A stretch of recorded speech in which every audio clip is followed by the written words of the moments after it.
જય ગૌ માતા કૃષ્ણ ભગવાન કી જય.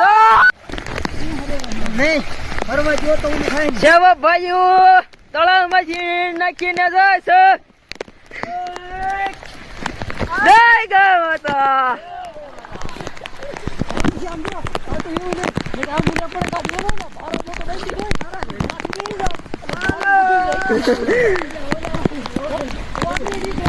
આ ઓરી ગામનું તળાવ અને આમાં ઝાડ છે.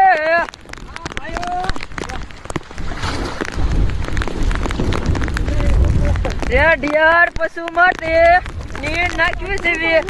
3 દીથી વરસાદ ચાલુ છે. 3 દીથી વરસાદ ચાલુ છે અને પશુઓ ભૂખ્યા છે એટલે આ સેવા ભાઈઓ નીર નાખે છે.